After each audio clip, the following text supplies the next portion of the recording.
नमस्कार. टाटा इंडिकॉम प्रस्तुत गरजा महाराष्ट्र या आमच्या विशेष कार्यक्रमात आपल्या सगळ्यांचं स्वागत.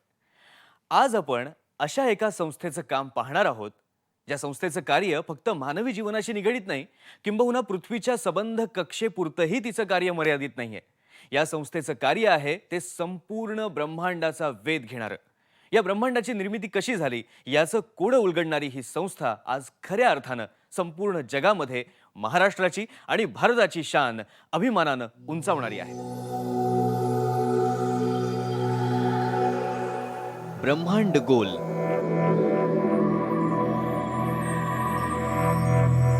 विश्वाच्या निर्मितीचं रहस्य अनेकांना भुरळ पाडतो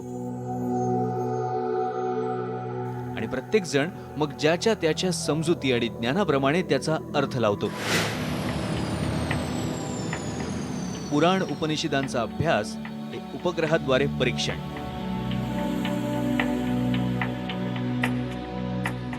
जगामध्ये विविध पातळीवर अथक प्रयत्न सुरू आहेत आणि त्यात भारतही आघाडीवर आहे.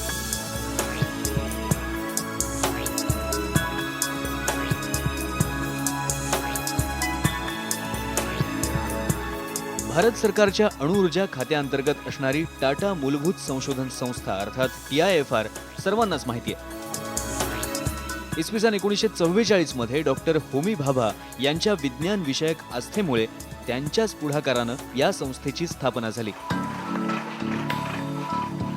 शास्त्रज्ञ निर्माण करणारी ही संस्था जागतिक पातळीवरची एक अग्रगण्य संशोधन संस्था. पुणे इथल्या टाटा मूलभूत संशोधन संस्थेची रेडिओ खगोलशास्त्रासाठी असलेली शाखा म्हणजे national centre for radio astrophysics म्हणजेच NCRA.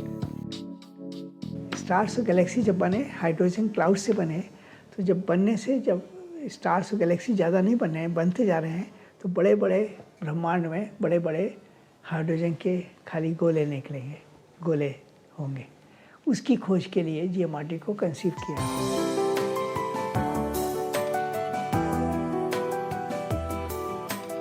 या केंद्रामधील प्रोफेसर गोविंद स्वरूप आणि त्यांचे अनेक सहकारी शास्त्रज्ञ आणि तंत्रज्ञ एका मोठ्या स्वप्नपूर्तीसाठी, एका उदात्त ध्येयासाठी एकत्र आले.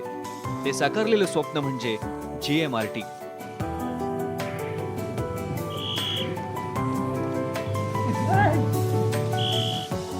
एक ड्रीम था 45 फीट का एंटेना कैसे बनेगा. तो पहला एंटेना ऊपर गया, सब लोग देख रहे थे कि गिर पड़ेगा क्या. तो उसको उठाने का एक, अगर हम उसको बड़े क्रेन से बनाते तो बहुत महंगा पड़ता. तो हर एक एंटेना का एक कंक्रीट टावर के पहले एंटेना ज़मीन पे बनाया और विंच होती है 4 स्ट्रिंग से करके उसका इनोवेशन किया कैसे ऊपर उठाना है. और तमाम एंटेना सब टीम ने, इतने बढ़िया टीम वर्क था कह नहीं सकते.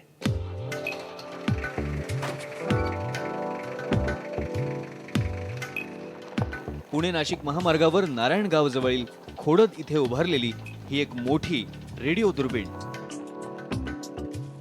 ऐसा टेलीस्कोप दुनिया में कहीं नहीं था. और मेरे को ये आइडिया है कि हाँ मीटर वेव्स के हम लेबर लो कॉस्ट है और हम अगर स्टेनलेस स्टील की जाली इतनी बना लें, दुनिया में नहीं मिलती थी, बम्बई में बनवाई काफ़ी मुश्किल से. तो बहुत स्टेनलेस स्टील की जाली बनाए तो हवा पास हो जाए, क्योंकि अगर आपके पास छतरी है इतनी 45 मीटर डायमीटर की तो वो तो इधर से उधर की चली जाएगी. सॉलिड एल्यूमिनियम शीट बहुत स्टील होगा और उसको कर्वेचर कर दिया. खगोलशास्त्र हे मनाला भुरळ घालणारं शास्त्र आहे. इसवी सन 1609 मध्ये गॅलिलिओनं दुर्बिणीच्या वापरानं खगोलशास्त्रामध्ये एक नवं चैतन्य निर्माण केलं. या ऑप्टिकल टेलिस्कोप्सनी माणसाला दिसणारं आकाश आणखी जवळ आणलं. त्यातूनच हौशी खगोल निरीक्षक तयार झाले. पुढे पुढे या विषयात जसं जसं संशोधन होत गेलं तसे अनेक नवे उपविषय पुढे आले आणि वेगवेगळ्या किरणांच्या माध्यमातून संशोधन सुरू झालं. हमारे लोगों ने बहुत से रिसर्च किए हैं. लोग ऑक्सफोर्ड से, कैम्ब्रिज से, स्टैनफोर्ड से सब लोग आ रहे हैं. 22 कंट्रीज से आते हैं. हिंदुस्तान से कम लड़के हैं क्योंकि सब सॉफ्टवेयर में जा रहे हैं, लेकिन आजकल बढ़ रहे हैं. प्रकाश हा विद्युत चुंबकीय लहरीच्या स्वरूपात असून संपूर्ण विश्वात पसरलेला आहे. यामध्ये रेडिओ लहरींची तरंग लांबी ही दृश्य प्रकाशाच्या तरंग लांबीपेक्षा जास्त असते. आकाशामध्ये अनेक स्रोत रेडिओ लहरी उत्सर्जित करत असतात असं 1932च्या सुमारास कार्ल जान्स्की या अभियंत्याच्या लक्षात आलं. तेव्हापासून खगोलशास्त्रामध्ये एका नवीन प्रकारच्या अभ्यासाला सुरुवात झाली. अवकाशातील रेडिओ लहरींचा अभ्यास करण्यासाठी नवीन नवीन उपकरणं तयार केली गेली आणि रेडिओ खगोलशास्त्रामध्ये शास्त्रज्ञांना नवीन नवीन शोध लागायला लागले.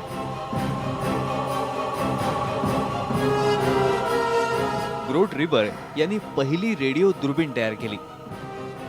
रेडियो एस्ट्रोनॉमी में तो आधा कॉस्ट एंटेना में जाता है, तो इनोवेशन चाहिए, इन्वेंशन चाहिए. तो हमने दुनिया को ये दिखाया कि हम लो कॉस्ट में, इकोनॉमिकल कॉस्ट में बड़े बड़े एंटेना बना सकते हैं. तो उसकी वजह से अब 3000 एंटेना ऑस्ट्रेलिया में 12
पृथ्वी की तरफ हो सकती है.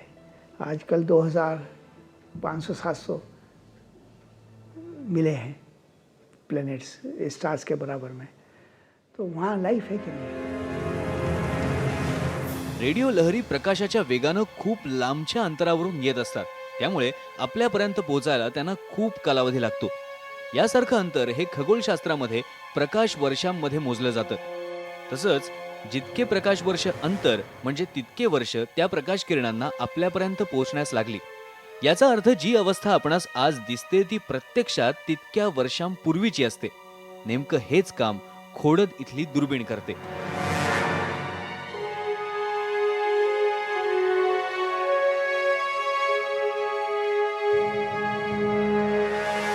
इसके ज़रिए हम जो विश्व ब्रह्मांड के जो रहस्य है उसको भेद कर सकते हैं. और यू कैन बिलीव हम ऐसे भी सोर्स डिटेक्ट करते हैं जिससे लाइट पृथ्वी तक पहुंचने के लिए 4 करोड़ बरस लगते हैं. तो इतना दूर तक चीज़ को हम जीएमआरटी से पकड़ सकते हैं. वो 4 करोड़ बरस पहले यात्रा किया था वहाँ से, और यहाँ पर हम उसको डिटेक्ट करके उसके अंदर क्या क्या चल रहा है और उसके अंदर क्या क्या रहस्य है उसको हम भेद करते हैं, विच इज़ वेरी इंटरेस्टिंग. ब्रह्मांड कैसे बना, ये बड़ा सवाल है. तो रेडियो वेव्स जब हुई तो लाखों में एक किसी गैलेक्सी से रेडियो वेव्स आती हैं. क्यों आती हैं? ये बात को ये आज से 45 साल लगा कि रेडियो गैलेक्सी के सेंटर में बड़ा ब्लैक होल है. बड़े बड़े ब्लैक होल्स डिस्कवर हो गए हैं. तो रेडियो एस्ट्रोनॉमी ने बिग बैंग का काफ़ी डिस्कवर किया है, काफ़ी सेटल किया है. और फिर जब स्टार्स ख़त्म हो जाते हैं, उनका फ्यूल ख़त्म हो जाता है, एक्सप्लोड होते हैं, तो फिर वो उनको पल्सेटिंग रेडियो सोर्स बोलते हैं. वो हम लोगों ने खोज किया रेडियो एस्ट्रोनॉमी से.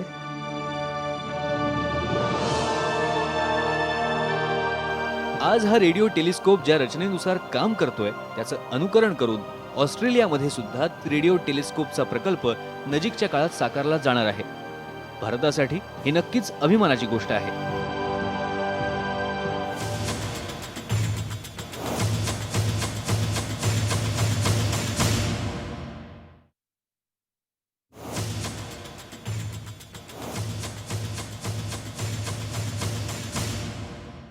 NCRAच्या शास्त्रज्ञांनी 1970च्या सुमारास 530 मीटर लांबीची आणि 30 मीटर रुंदीची रेडिओ दुर्बीण ही तामिळनाडूमधल्या उटीमध्ये उभारली. संपूर्ण भारतीय बनावटीच्या या दुर्बिणीचा वापर करून स्पंदकांचा अभ्यास, सूर्य आणि सौरवारे असे अनेक शोध लावले गेले.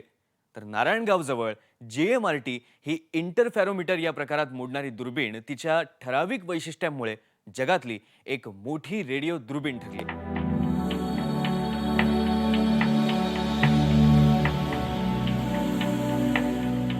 जायंट मीटरवेव्ह रेडिओ टेलिस्कोप विशिष्ट प्रकारची जगातली सगळ्यात मोठी दुर्बीण आहे.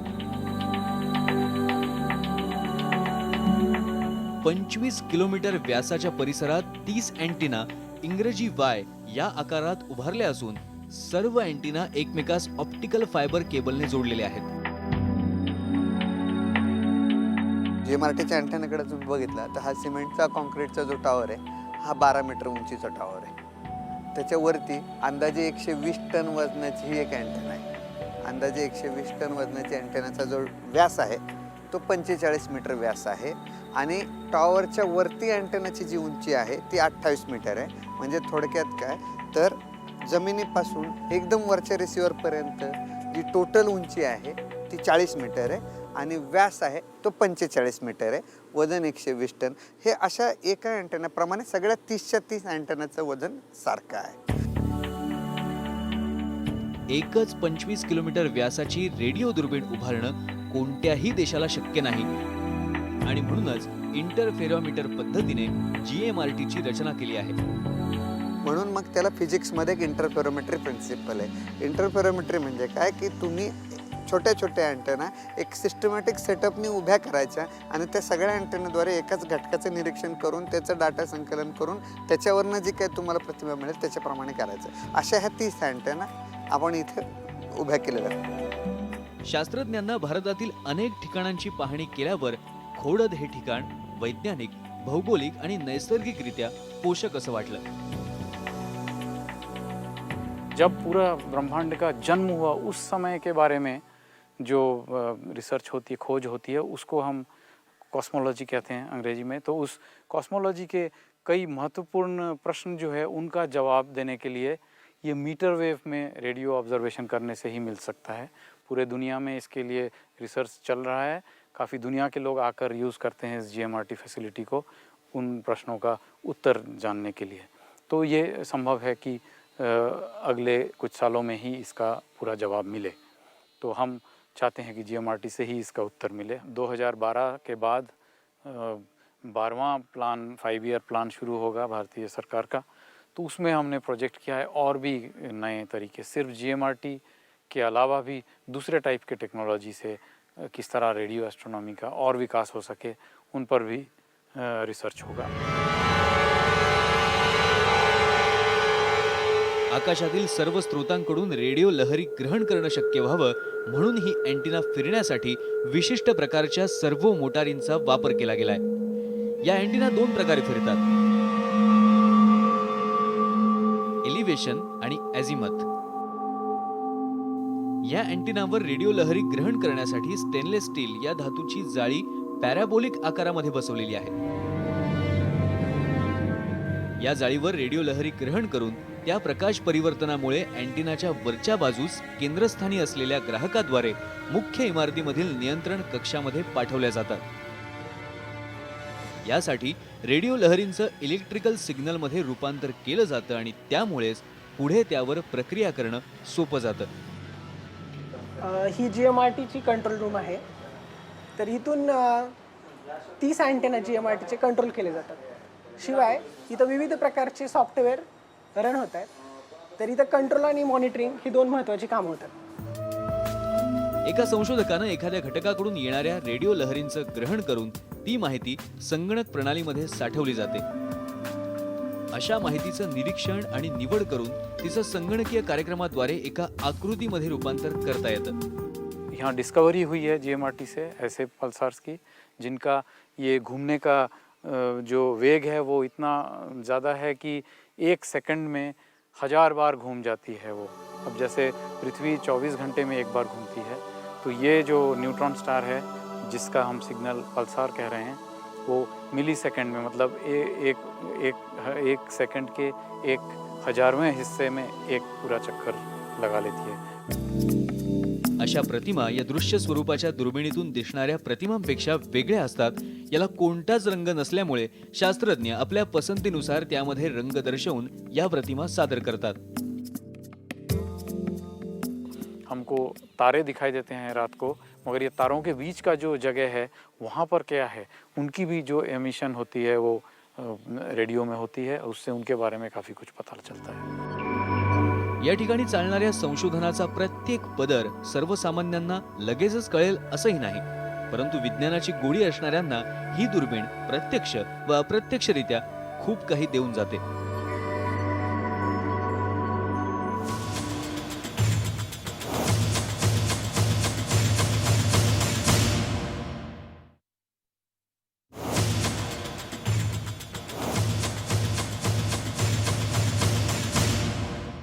GMRT इथल्या साधन सामुग्रीचा वापर स्थानिक आणि जगभरातील विद्यार्थ्यांना अलीकडेच खुला करण्यात आलाय. जवळपास 22 देशांमधले विद्यार्थी इथे अभ्यासासाठी येत असतात. यामुळे एक प्रकारे हा प्रकल्प विज्ञानाची पंढरी म्हणूनही ओळखला जातो.